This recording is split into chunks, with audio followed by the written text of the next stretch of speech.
Welcome back to the deep dive. Today we are wrestling with a ticker that has presented, I think, one of the most polarizing and complex investment asymmetries in the market. Globe Life Inc., GL, trading on the NYSE. Mm. For months, this stock has been an absolute battleground, pitting the quantitative purists who see undeniable deep value against the skeptics who see, the telltale signs of a structural value trap. That's exactly our mission. I mean, when you look at the fundamental discrepancy, Mm. a company generating a robust return on equity of nearly 22%, yet trading at a depressed forward PE multiple of just 10.1x. The tension is just profound. It is. The market is screaming that something is fundamentally wrong, but what? Is that valuation discount warranted by deep structural financial risks, or is it merely a product of fear and headline noise, creating a mispricing opportunity for the discerning investor? Okay, let's unpack the central tension immediately. We have to resolve the dissonance between the reputational risk, the screaming existential threat narratives that dominated 2024 and 2025, and the genuine actuarial and operational risk lurking in the footnotes. The market is clearly applying a massive reputational risk premium, seemingly ignoring the fact that GL just reported a staggering 38% surge in net operating income in Q3 2025. Yeah, that's the number. Our work today is to figure out precisely how much of that 38% is sustainable, high-quality growth, and how much is, well, accounting shimmer. This deep dive serves as a necessary shortcut. We have to separate the smoke, the allegations of corporate fraud and toxic culture, from the structural fire risk, which is the viability of their entire labor model and the quality of the business they are writing. That's the key. If the fundamentals hold up and the regulatory dust is truly settled, we have a clear, deep value play. But if the underlying operating metrics were silently eroding the whole time, then that 10.1x multiple is simply a ticking clock before the market forces a major write-down. And we've got the sources for all of it. We do. We have sources covering the entire crisis anatomy, the Q3 2025 financials, and the critical operational metric that tells the real story: the lapse rates. Let's start at the foundation, because GL's unique business model is the source of its massive profitability, but also, its most enduring structural vulnerabilities. Yeah. What is Globe Life, and who do they serve? Globe Life occupies a niche that is, I think, strategically brilliant, but often overlooked by the high finance world. They target the lower middle-income demographic. Right. When you typically analyze large life carriers, you're focused on sophisticated investment-linked products like annuities or complex estate planning for the wealthy. GL is fundamentally different. How so? Their products are pure protection-oriented life insurance, primarily whole life and term life, with relatively low face values, typically averaging between, say, $10,000 and $25,000. So that focus on low face value products, that dictates the entire sales strategy and risk profile. Why are those policies less volatile? The purpose is the key. These are essentially final expense or burial policies designed to alleviate the financial burden on low-income families during a death. Yeah. This demographic focus provides a fascinating natural hedge. When the economy dips, the demand for complex investment vehicles just plummets. Sure. But the demand for a $15,000 policy to cover a funeral remains robust because, culturally and psychologically, people prioritize avoiding that financial shock. Demand for this product is far less elastically, less responsive to economic cycles, than for a high-net-worth investment product. This defensive underwriting core makes GL much less cyclical than many competitors. So they have a defensive product line targeting an essential service.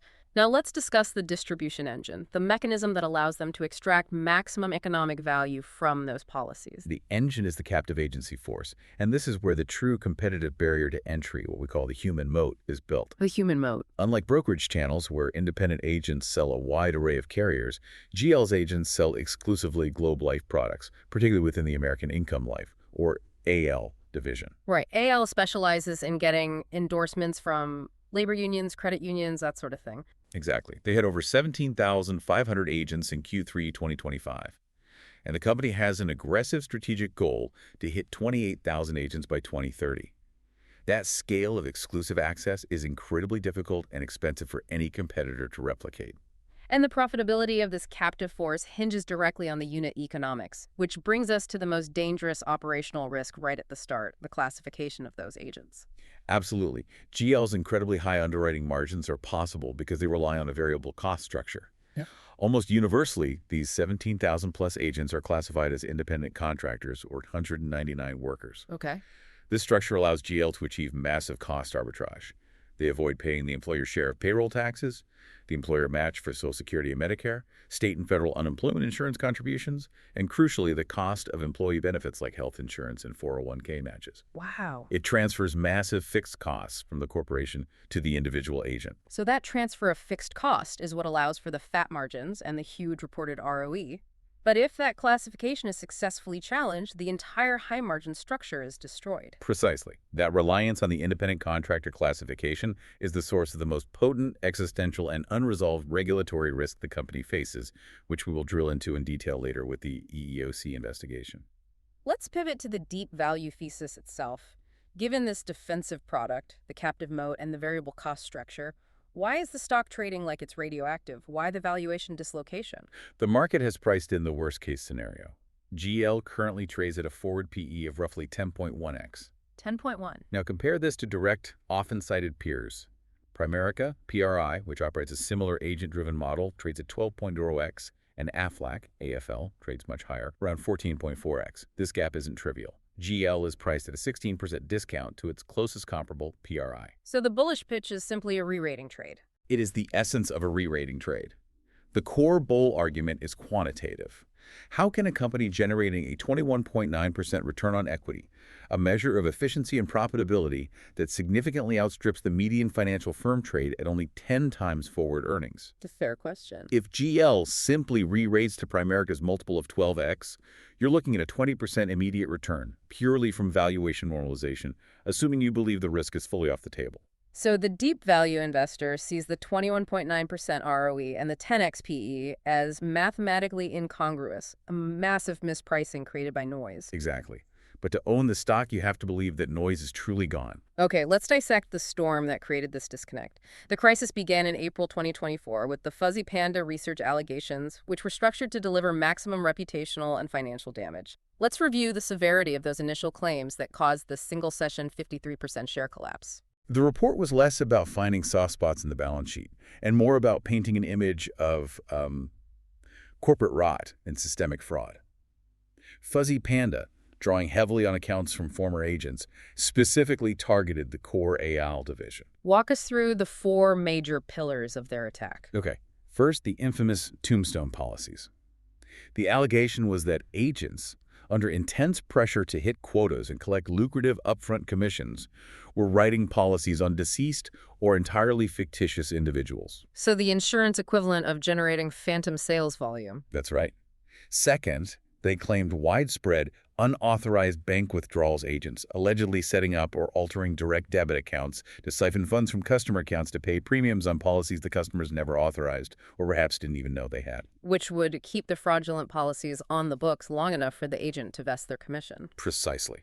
That implies massive willful compliance failure. It does. What was the third pillar? Third, there were accusations of high-level corruption.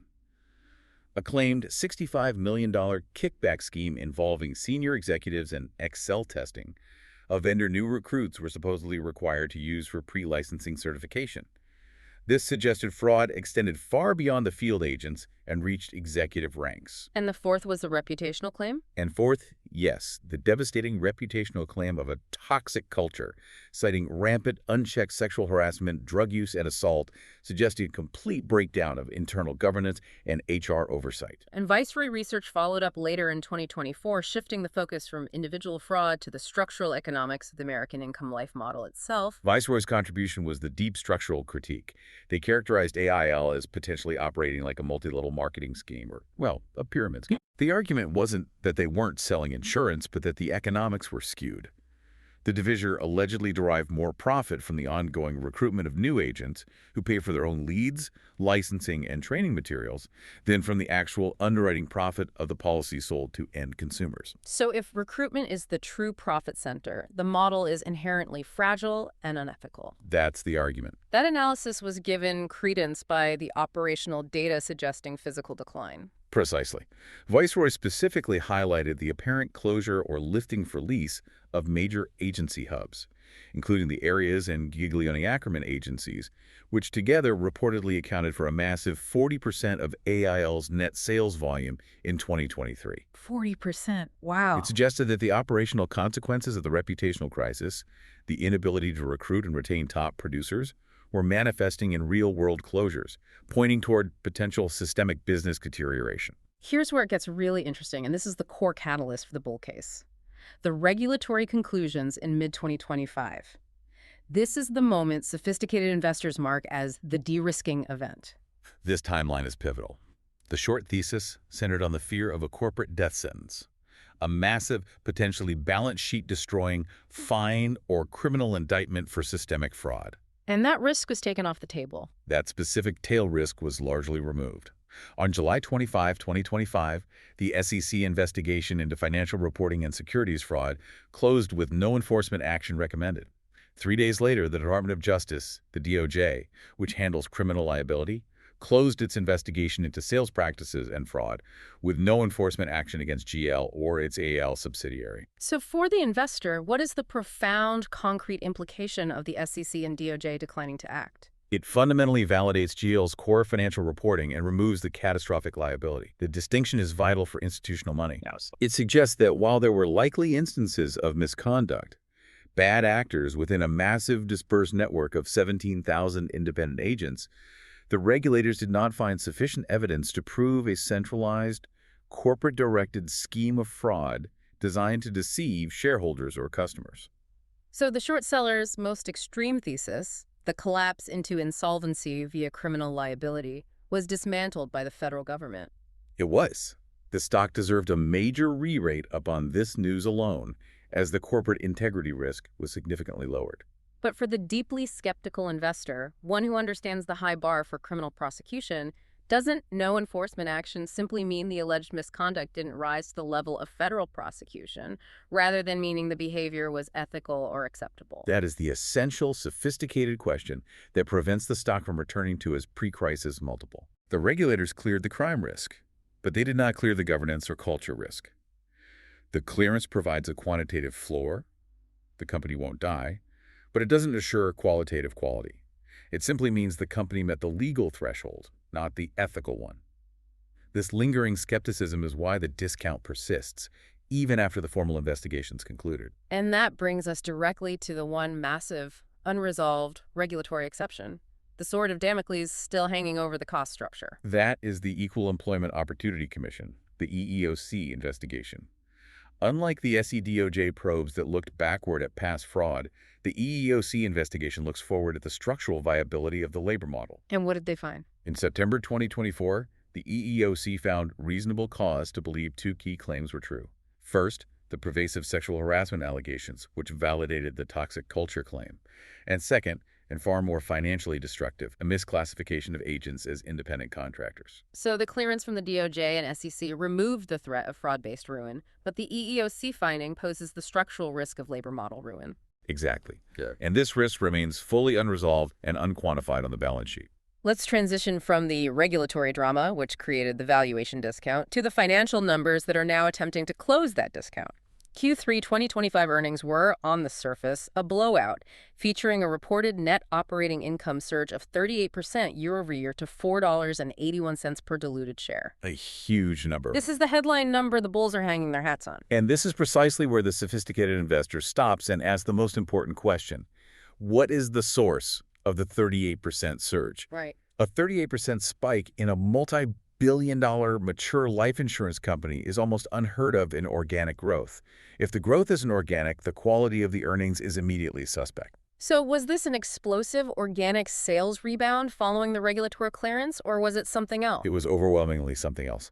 The growth was driven by a significant, massive, and crucial non-recurring factor, a $134.3 million remeasurement gain. This gain was not earned from selling new policies or superior investment returns. It resulted from management updating its actuarial assumptions.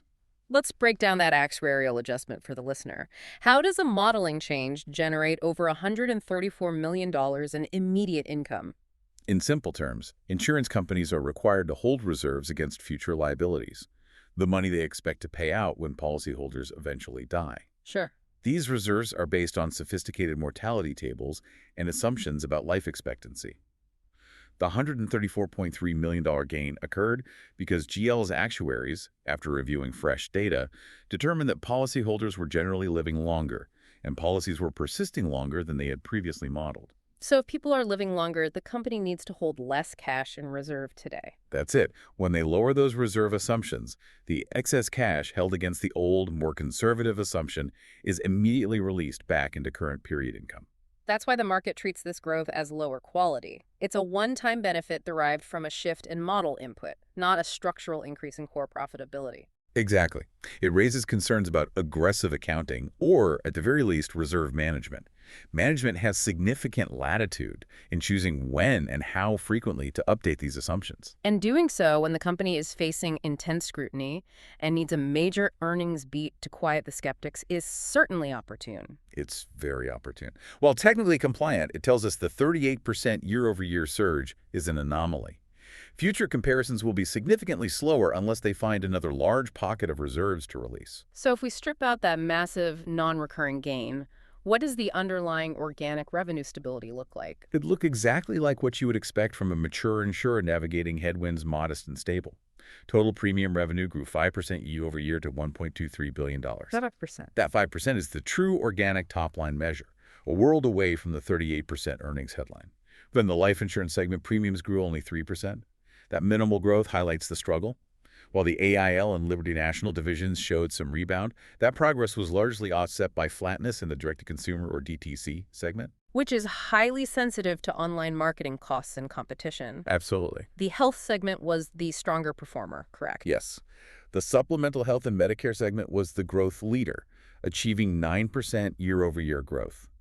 This is an important diversification point, suggesting that products like accident and cancer insurance, which are sold through different channels than AL's life insurance, have successfully insulated themselves from the reputational fallout and the pressure hitting the core life business. The sheer disparity, 5% revenue growth versus 38% earnings growth, highlights the potential operating leverage of the insurance model if managed correctly. It highlights the tremendous sensitivity. This model is inherently built with high operating leverage. A tiny favorable change in underwriting assumptions, whether it's mortality experience or lapse rates, doesn't just provide a small boost. Because the cost structure is relatively fixed after initial acquisition, small improvements drop straight to the bottom line. Which is great on the way up. But it's the flip side of the risk. If their actual mortality experience were to worsen, the resulting reserve increase would immediately annihilate earnings due to the same leverage. Now let's pivot to the balance sheet. With $20.3 billion in assets, the investment portfolio is critical, particularly in a period where high rates have stressed bond markets and CRE exposure has sunk competitors. GL runs a highly conservative investment portfolio designed primarily to match their long-duration liabilities. The priority is safety, not yield speculation. Credit quality is fortress-like. 98% of the fixed maturity portfolio is rated investment grade, BBB or higher. So very little default risk. Exactly. This conservatism insulates them from major credit default risk, which is exactly what you want from an insurance carrier. And their avoidance of commercial real estate is a massive competitive advantage right now. It is a core reason why GL's book value has been shielded while some competitors are undergoing painful write-downs. They have remarkably low exposure to commercial real estate, or CRE, with commercial mortgage loans constituting only 0.04% of total invested assets. 0.04%. They completely sidestepped the troubled office sector exposure that is plaguing regional banks and many other financial players. Their focus on high-quality corporate and government bonds provides stability. But the high-rate environment has created an accounting headwind that can't be ignored. Absolutely. The mark-to-market accounting hits hard. They currently hold a net unrealized loss of $1.1 billion on that investment portfolio. 1.1 billion. This loss exists because interest rates rose sharply, driving down the current market price of their legacy, lower-yielding bonds. This isn't a realized economic loss if they hold those bonds to maturity, but it directly reduces their reported book equity, and more practically, it limits their capital mobility. How so? If they needed to sell bonds quickly for a major liability payment, they would have to recognize that loss immediately. It restricts their financial flexibility. We've established that the catastrophic fraud risk is off the table, and the earnings look good, albeit boosted by a one-time actuarial gain. Now, we must look under the hood at the operational health, the quality of the sales engine. This brings us to the lapse rate, which I consider the single strongest piece of evidence validating the structural bear case. This is where the paper-thin defense against the quality concerns falls apart. The lapse rate, or policy persistency, is the percentage of policies canceled early because the customer stops paying the premium. And for an insurance company like GL, this is the ultimate measure of the quality of business being written. It is. And in GL's model, high lapse rates are financially devastating because of how they compensate their agents. It's financially destructive due to the front-loaded commission structure.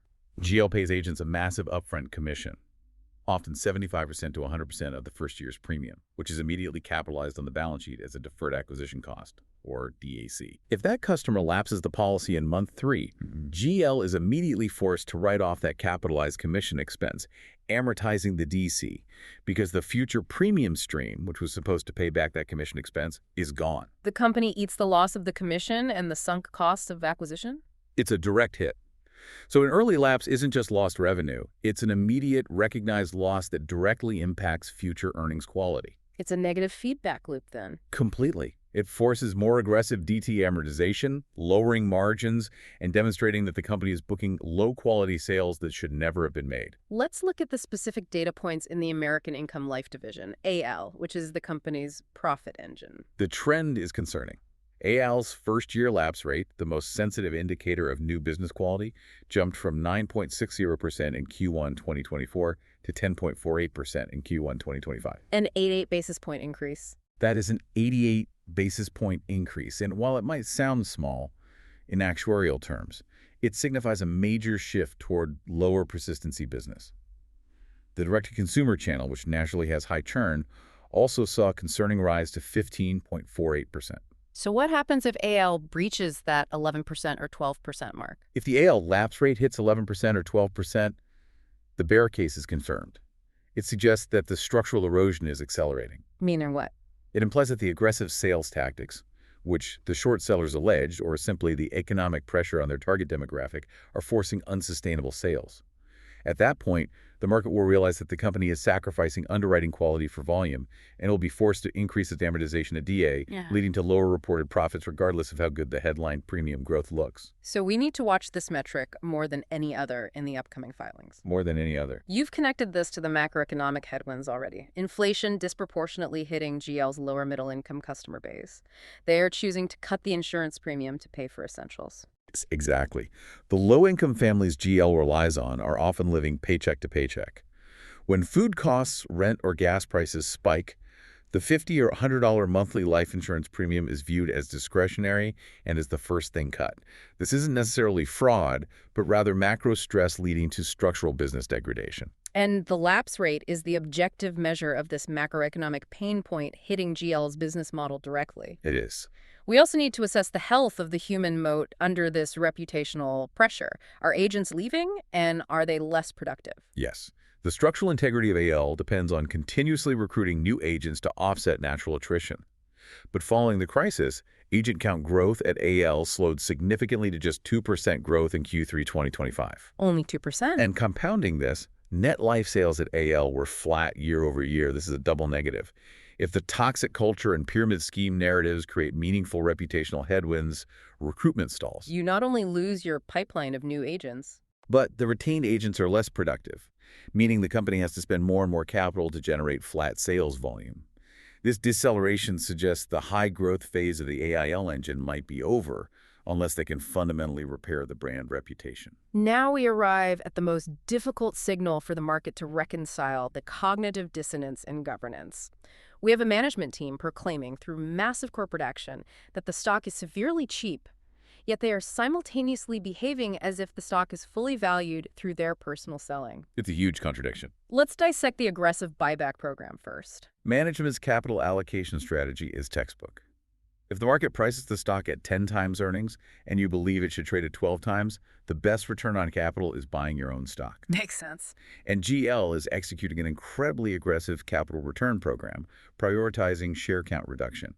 They repurchased $113 million in shares in Q3 2025 alone, and they are targeting a massive $685 million for the full year 2025. $685 million on an $11 billion market cap translates to an approximate 6% buyback yield. That is a loud institutional signal that management is putting corporate cash behind the conviction that the stock is undervalued. And critically, that pace appears sustainable. They project excess cash flow of $600 million to $700 million for 2026. This isn't borrowed money. It's being funded organically, which confirms the underlying stability and free cash flow generation capability of the business. And there's still a dividend contender. They are. Even if the current dividend yield is tiny at 0.76%, the message is clear. We prioritize inflating EPS by reducing the share count denominator, which of course drives management bonuses. This brings us to the governance red flag, and it's a major one. We have to analyze the profound divergence. The corporation buys aggressively, yet the most informed individuals, the key executives, are heavy sellers. Why is the personal conviction absent? This divergence is arguably the single most challenging aspect for any potential bull investor.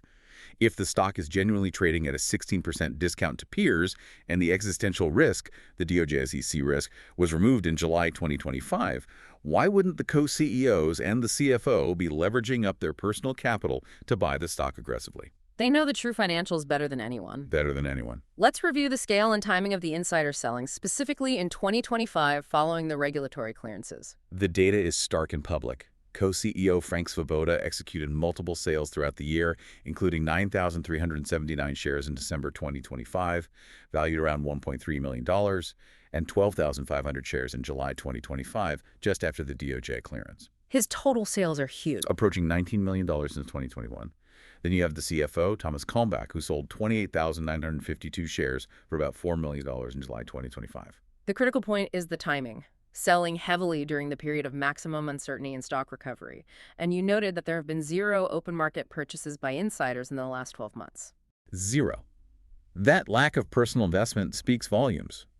This scale of selling multiple millions liquidated by the highest-ranking executives during a recovery phase suggests a profound lack of personal conviction that the stock is severely undervalued. What picture does that paint for you? It paints a picture where management is using the corporate balance sheet via the buyback to stabilize the stock price and inflate EPS targets, which subsequently triggers higher bonus payouts, simultaneously facilitating their own personal massive cash exit. So they're prioritizing personal liquidity and bonus achievement over participating in the deep value opportunity they are publicly marketing via corporate policy. That's the read. It's a governance failure that institutional money cannot ignore. It effectively suggests they view the stock not as a deep value opportunity, but as a mechanism for liquidity generation that the corporate buyback supports. That's the critical conclusion. The question becomes, are the buybacks being executed in the best interest of long-term value creation? Or are they motivated by short-term EPS targets designed to maximize management's incentive payouts, knowing they can sell into that corporate-driven price support? It fundamentally undermines the credibility of the entire deep value thesis. It does. Let's shift entirely away from the past crisis and the financial reporting anomalies to focus on the future. The structural risks that could definitively turn this stock into a value trap. We must return to the EEOC agent classification tail risk. This is the single highest magnitude financial threat remaining. It is the existential threat that remains unquantified and off-balance sheet. The EEOC finding of reasonable cause regarding the misclassification of the 17,000-plus AL agents is not a drill. So if GL loses this legal battle, And the historical trend in labor law favors employee classification when oversight and control are evident. then the high margin structure of the company is annihilated. Annihilated. Let's try to quantify the catastrophic financial impact. If 17,000 agents suddenly become W-2 employees, what does that new fixed cost structure look like? The variables are immense, but the impact would be in the hundreds of millions, possibly billions, over time. First, you have the retroactive liability, paying back payroll taxes, the employer portion of Social Security and Medicare, which is currently 7.65% of wages, plus penalties. And that's just the backward-looking part. The ongoing operational cost structure is completely destroyed. GL would have to pay payroll taxes, provide statutorily mandated workers' compensation, and adhere to minimum wage laws, particularly for non-selling activities like training and meetings. And benefits. Most significantly, they would need to provide employee benefits, health insurance, 401k matching, paid time off for a workforce of 17,000 people. That benefit package alone could easily cost $10,000 to $15,000 per agent annually.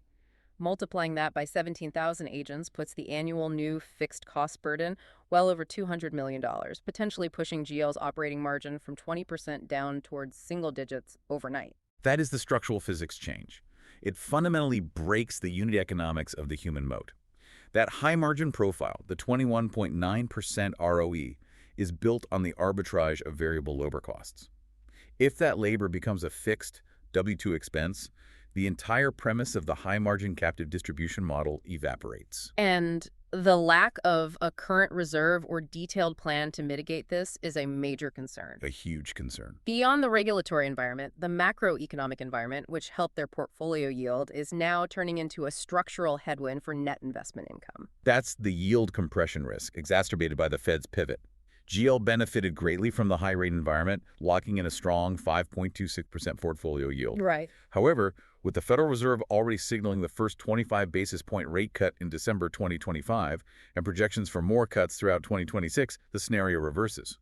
As GL's existing bonds mature, they must reinvest that capital at lower prevailing yields, Which will structurally compress their net investment income growth, acting as a direct headwind on the top line over the next 3 to 5 years. It will. And we keep coming back to the vulnerability of their target demographic to general inflation. Inflation is a systemic risk for GL. Global premium growth is forecast to slow to 2% in 2025. This slowing is magnified for GL because inflation erodes the disposable income of their customers, as we discussed in the lapse rate analysis. It's a cruel paradox. It is. The product is most needed by low-income families, but they're the ones forced to cancel it first when economic times get tight. This macro strain is directly contributing to the rising lapse rates, accelerating the structural erosion of the business. Finally, let's benchmark GL against its peers to understand why the market applies this persistent discount, even against a company as operationally similar as Primerica. The valuation gap highlights the market's preference for quality of earnings and diversification. Primerica, PRI, trades at a premium 12.0x PE with a significantly superior ROE of 35.9%. 35.9. So why does the market reward PRI so richly? It's more than just avoiding the specific fraud headlines GL faced, isn't it? It has to be. It is entirely structural. Primerica has a major capital-light revenue stream that GL lacks. Their investment and savings products, or ISP, segment. So they sell mutual funds, annuities. And it's fee-based, meaning it requires minimal capital commitment from the insurer. The ISP segment grew 20% in Q3 2025.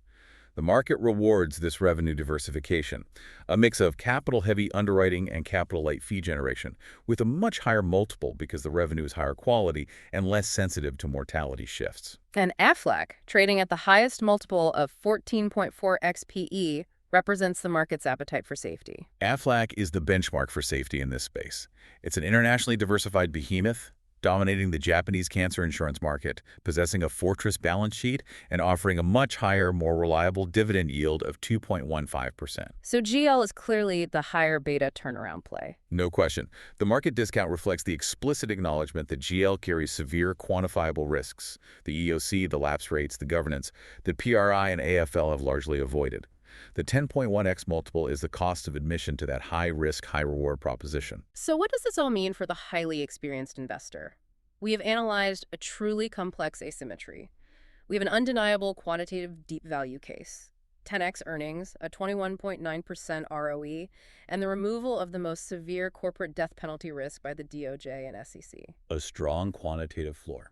This quantitative floor is juxtaposed against undeniable persistent quality degradation, the rising lapse rates at the core profit engine, and a massive governance red flag in the form of heavy, persistent insider selling.